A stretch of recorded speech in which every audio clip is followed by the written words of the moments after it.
تھا جو اپنے والد کے ساتھ ایک چھوٹے سے گاؤں میں رہتا تھا۔ وہ اپنے نرم دل اور مددگار طبیعت کے لیے مشہور تھے۔ اپنی خراب مالی حالت کے باوجود بلال کا ہمیشہ مثبت رویہ تھا اور اسے یقین تھا کہ ایک دن اس کے ساتھ اچھی چیزیں رونما ہوں گی۔ ایک دن بلال کی ملاقات اسما نام کی ایک خوبصورت لڑکی سے ہوئی جو اپنے والد کے ساتھ گاؤں آئی تھی۔ اسما بلال کے مثبت رویے اور مہربان دل سے مسحور ہو گئیں۔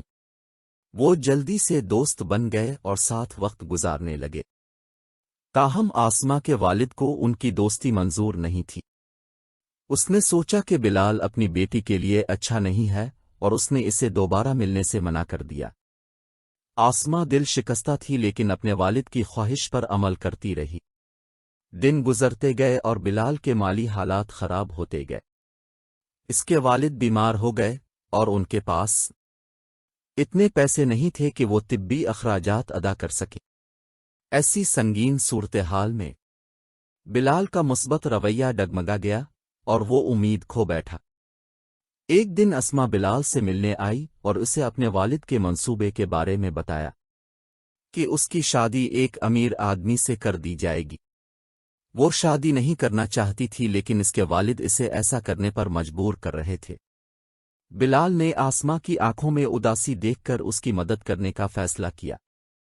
اس نے آسما کے والد کے پاس جا کر آسما سے اپنی محبت کے بارے میں بتایا اور اس سے شادی کے لیے ہاتھ مانگا۔ اسما کے والد کو صدمہ ہوا لیکن وہ بلال کی آنکھوں میں سچی محبت دیکھ سکتے تھے اور اس شرط پر ان کی شادی کے لیے راضی ہو گئے کہ بلال خود کو اسما کے لیے فراہم کرنے کے قابل ثابت ہوں۔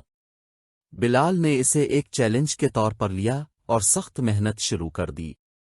اس نے لمبے گھنٹے لگائے اور ان کی مالی حالت کو بہتر بنانے کے لیے سخت محنت کی۔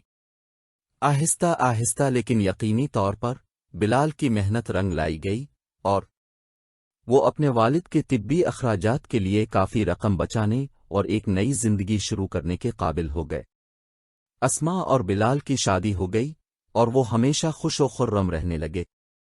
انہوں نے ثابت کیا کہ محبت تمام رکاوٹوں کو فتح کر سکتی ہے اور عزم اور محنت سے کچھ بھی ممکن ہے۔